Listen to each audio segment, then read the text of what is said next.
어제 저녁 전북 장수군에서 규모 3.5의 지진이 발생했습니다. 긴급 재난문자 알람에 많이들 놀라셨을 텐데요. 아직까지는 큰 피해가 없는 것으로 보입니다. 추가 여지는 없을지 관련 내용 짚어보겠습니다. 홍태경 연세대 지구시스템과학과 교수 전화 연결돼 있습니다. 교수님 안녕하세요. 네, 안녕하십니까? 네, 안녕하십니까. 자, 어제 저녁이었습니다. 전북 장수군에서 지진이 발생했고 또 많은 분들이 놀랐었을 텐데 보니까 이게 광주와 경남, 충청에서까지 진동을 느꼈다고 하더라고요. 정확한 이 지진의 범위가 어떻게 됩니까? 예, 이번 지진이 발생한 진앙지에서는 최대 진도가 5 정도 관측이 됐고요. 이 거리가 멀어짐에 따라서 진도는 크게 감소하는 형태로 나타났습니다. 그래서 진앙지로부터 거리가 한 50km 이내 지역이 진도 한 3 정도 되니까요. 진도 3 정도 되면은 그 안에 계신 분들은 이 땅 흔들림, 그다음에 건물 흔들림을 느끼실 수 있는 정도가 될 거고요. 그보다 멀어지게 되면 아주 민감한 분들만 느끼실 수 있는 상황이 될 겁니다. 그래서 대부분의 피해가 집중이 된 이 지진은 이 장수군 일대에서만 주로 관측이 되게 돼 있고요. 그보다 멀어지게 되면 피해는 거의 없을 거라고 생각이 듭니다. 네, 이 주말 저녁 시간에 전국에 재난 문자가 발송되면서 이 놀란 분들이 참 많았습니다. 이 지진의 경우 어느 정도의 규모가 되면 재난 문자를 발송하게 되는 건가요?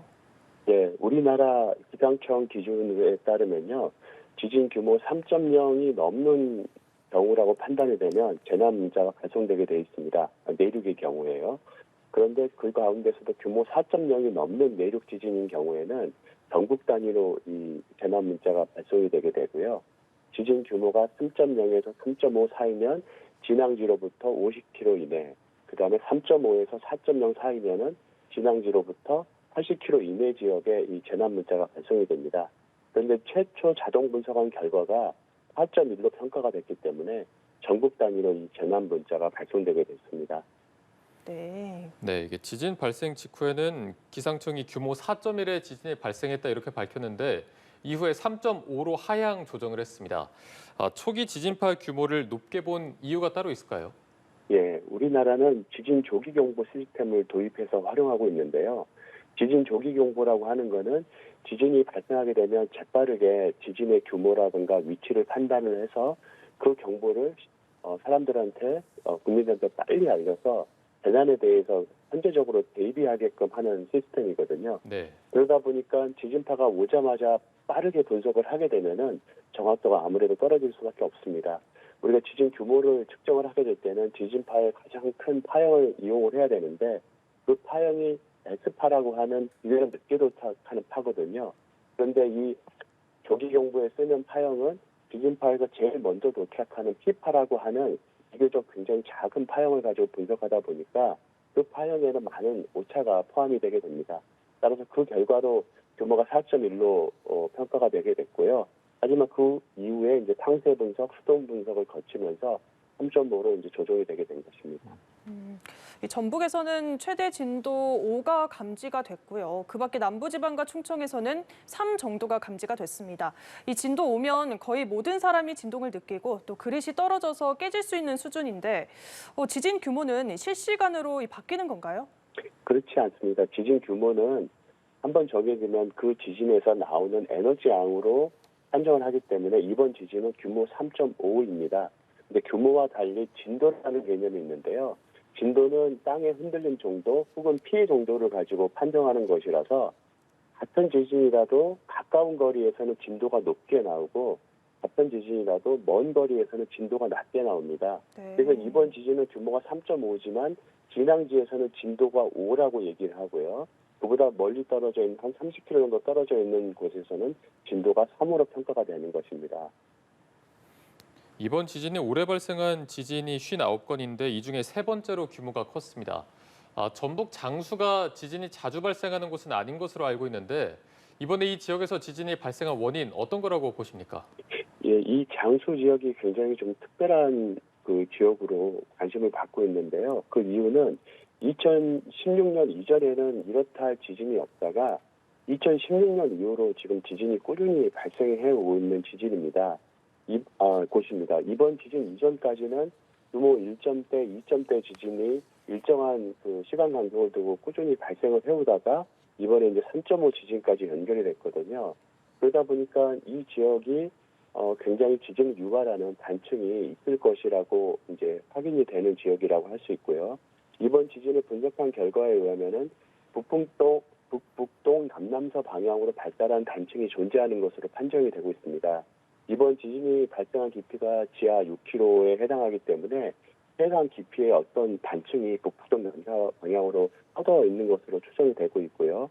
이제 앞으로의 이 단층에 남아있는 그 응력의 여력에 따라서는 추가적인 또 다른 여진이나 혹은 더 큰 지진이 발생할 가능성도 배제할 수 없는 상황입니다. 네, 최근 10년간 국내 지진 발생 건수는 줄었습니다.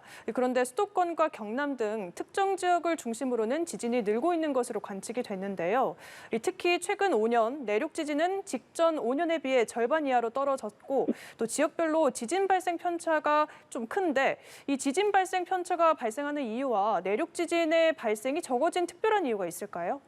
네, 한반도는 2011년도 동일본 대지진을 겪으면서 그 전해에 비해서 지진 발생 빈도가 급증하게 됩니다. 2배 이상 지진 발생 빈도가 급증을 하고 그 현상이 꾸준히 유지가 되오다가 최근 들어서 이 지진 발생 빈도가 예년 수준으로 회귀하고 있거든요. 하지만 여전히 이 동일본 대지진 효과로 나타나는 일들이 벌어지고 있는데 그 일들은 기존에 이제 한반도에서 발생하는 그 지진의 주 발생 깊이가 지하 4km에서부터 10km 사이에서 주로 지진들이 많이 발생을 해왔는데 동일본 대지진 이후에는 깊은 지진들이 꽤나 많아졌습니다. 동해시 앞바다에서 발생한 지진뿐만 아니라 우리가 해남 지역에서 발생한 지진 같은 경우도 지하 한 20km에 해당하는 깊이에서 발생하는 등 그렇게 깊은 지진들이 꽤나 많아졌거든요. 그렇게 동일본 대지진 효과들이 여기저기서 여전히 해소가 되는 현상들이 유지가 되고 있는데 그럼에도 불구하고 이런 지진들이 발생을 할 때는 지역별로 굉장히 분지평으로 발생하는 패턴을 보이고 있습니다. 그래서 때로는 이 지역에서 많이 발생하고 때로는 저 지역에서 많이 발생하고 하는 일들이 번갈아 가면서 발생을 하면서 에너지를 회수하고 있기 때문에 지금 그 짧은 시간 동안에 보면은 내륙의 지진들이 발생 빈도가 아주 낮아진 것처럼 보이지만 사실 내륙에서도 지진 발생 빈도가 증가할 가능성도 여전히 있는 것입니다. 네, 이번에는 내륙에서 발생한 지진이었고 지난 5월에는 강원도 동해시에서 규모 4.5의 지진이 발생했습니다. 당시에는 해상 지진이었기 때문에 지금과 이제 규모 차이는 한 1 정도가 나는데 당시에 이제 진동을 느끼는 분들이 적었어서 이번 지진과 다르게 바다에서 발생해서 이런 진동의 차이가 있는 걸까요? 네, 그 동해시 앞바다에서 발생한 지진 같은 경우는 이 동해시 연안까지는 약 50km 떨어진 해역에서 발생한 지진입니다. 네. 또한 깊이도 한 18km로 굉장히 좀 깊은 깊이에 해당되고요. 그래서 거리가 멀고 깊이가 깊다 보니까 규모가 지금에 비해서 규모가 한 단위가 더 큰 지진임에도 불구하고 해안선 연안에 있는 지역에 국한적으로 이 땅 흔들림을 느낄 수밖에 없었거든요. 그런데 만약에 비슷한 규모의 지진이 내륙에서 발생하게 된다면 지금 이 그 장소에서 느낀 바와 같이 보다 더 큰 지진동으로 피해까지 연결될 수 있는 상황으로 연결될 수도 있습니다. 네, 여진에 대해서 걱정하시는 분들도 참 많은데 현재 추가 여진은 없는 상황입니다. 향후 며칠 정도 여진 가능성에 대비를 해야 합니까? 네, 3.5 자체로는 만약에 여진이 발생한다 하더라도 규모 1점대나 규모 2점대 정도로 굉장히 작은 지진일 것입니다. 그래서 그 여진에 의해서는 그렇게 우려할 만한 일들은 아닌데요.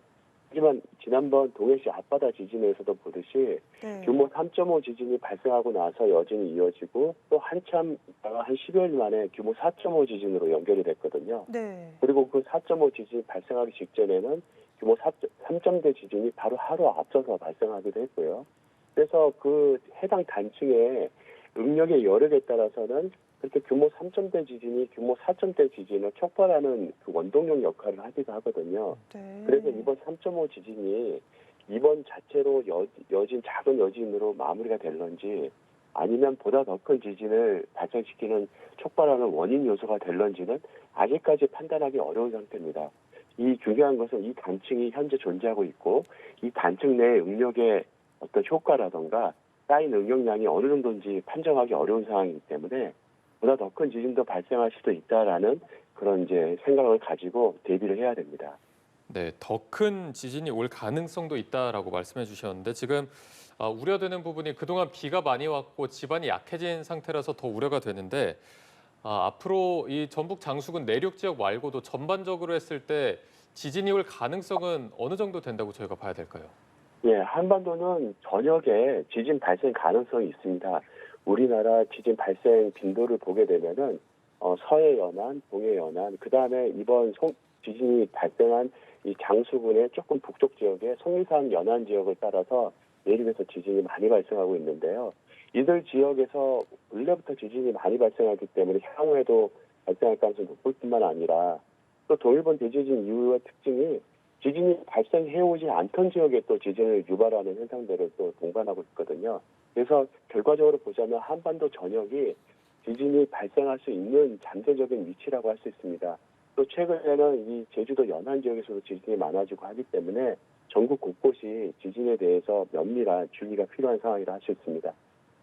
네, 지금까지 홍태경 연세대 지구시스템과학과 교수와 이야기 나눠봤습니다. 교수님 감사합니다. 고맙습니다. 네, 감사합니다.